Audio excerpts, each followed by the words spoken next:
Hello, good evening. Welcome to the Tracy Show. And I am going to continue with some Black history. We are going to talk about the first Black woman who was executed, Lena Baker. Of course, we know there were many who were executed during slavery, but I'm talking about in an actual electric chair.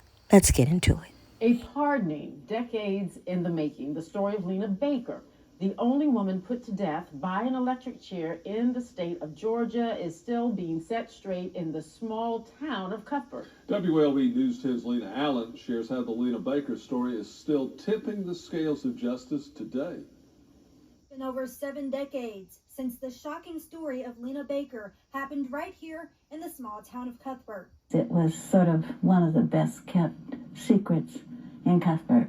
A secret Leila Phillips, author of the Lena Baker story, was itching to share with the world. In 1941, Lena Baker worked for a white man by the name of Ernest Knight. The job turned into a prison for her, as Knight would often sexually assault her and hold her against her will. But on April 30th, 1944, Knight was shot in the head after he and Lena tussled over a pistol while Lena was trying to escape. Lena immediately told the coroner what happened and was charged with murder, not knowing that her fate was already sealed. This was the exact courtroom that Lena Baker was tried for murder. That trial only taking 4 hours with a half an hour jury deliberation that led to her guilty verdict. And then, just steps away from the courthouse, Lena was locked up in jail. Less than a year later, she was transported to a Georgia prison where she was electrocuted. When asked if she had the last I could not overcome it. God has forgiven me. She was shocked several times for 6 minutes until she died. But to this day, Lena's name is still echoed throughout the streets of Cuthbert. Baker was born in 1900 in the small community of Cotton Hill, about 5 miles southwest of Cuthbert, the seat of Randolph County. There, she and her family, which included a brother and 2 sisters, did framework for a living. Later, Baker and her parents moved into Cuthbert, where Baker cleaned houses and did laundry to support herself and her 3 children. Ernest B. Knight, a local grits mill owner, hired her to care for him while he recovered from a broken leg. The Albany Herald later reported that Knight, who was white, soon began to lock Baker, an African American, in the grist mill for days at a time. Before I continue, let me say there were not at all many pictures of Lena Baker. I think there may be like 3 or 4 that I could find. And out of the 3 or 4, they basically were all the same. So I'm sorry for the limited amount of pictures. Let's continue. Baker testified at her trial that Knight had forced her from her home on the evening of April 29th, 1944, and taken her to the grits mill, where he locked her in. Her testimony in the court record indicates that the 2 tussled over a pow-pow which fired, killing Knight. The trial convened on August 14th, 1944, at the courthouse in Randolph County under the jurisdiction of Judge Charles William, who presided at court with 2 pistols on the bench. In her testimony, Baker described how Knight locked her in the mill house while he went to church singing. When he returned, he brought her something to eat, but refused to let her leave, she said. When she insisted on going home, the 2 began to argue, and Knight brandished an iron bar that was used to lock the door. Baker said she feared for her life and attempted to push back Knight to leave.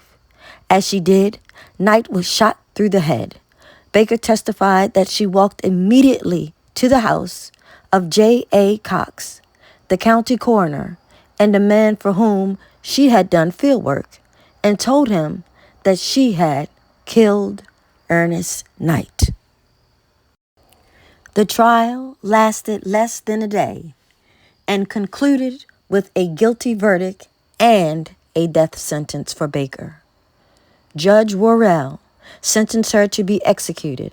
However, Governor Ellis Arnell granted Baker a 60-day reprieve so that the Board of Pardons and Parole could review the case. In January of 1945, the board denied clemency. Baker's execution date was rescheduled for March 5th, 1945. She was taken to Reidsville State Prison on February 23rd, 1945. Baker went to her death calmly and proclaiming her innocence. Her last words were, "What I done, I did in self-defense, or I would have been killed myself. Where I was, I could not overcome it. God has forgiven me. I have nothing against anyone. I picked cotton for Mr. Pritchett, and he has been good to me. I am ready to go. I am one in the number. I am ready to meet my God. I have a very strong conscience." She was pronounced dead at 11:26 a.m. after 6 minutes and several shocks. The Cuthbert newspaper reported Baker's death with the headline, "Baker Burns." Baker was buried in the cemetery next to Mount Vernon Missionary Baptist Church in Randolph County. In 1998, a group of concerned church members marked her grave. In 2001, Georgia discontinued the use of the electric chair as a means of capital punishment and now executes the condemned by lethal injection. The state prison's old death chamber in Reidsville has been restored to its original condition. There, visitors may see the chair, known morbidly as Old Sparky, generator, switchboard, embalming room, death row cells, and recreation area known as the Last Mile. The under death sentence register is also on display along with other official documents. Most prominent of all, however, is a stark black and white photo of Baker taken the day she was signed into the prison. In August of 2005, Baker was pardoned by the State Board of Pardons and Paroles.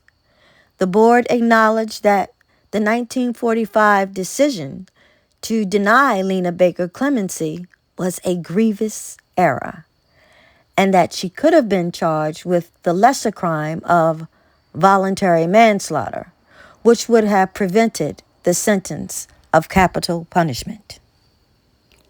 Lena Baker was the first and only woman to be executed in Georgia's electric chair.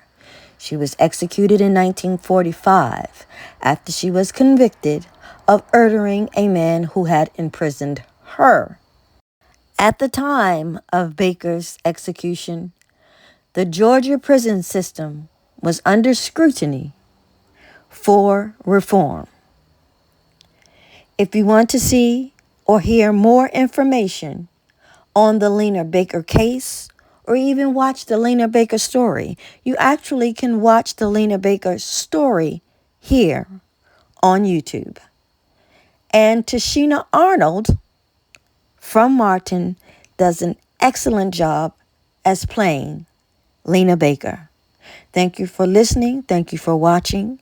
Don't forget to like, share, subscribe, and comment. Let me know if you have ever heard of Lena Baker, or let me know if you have learned something new today. I hope that you have, because that lets me know I've done my job.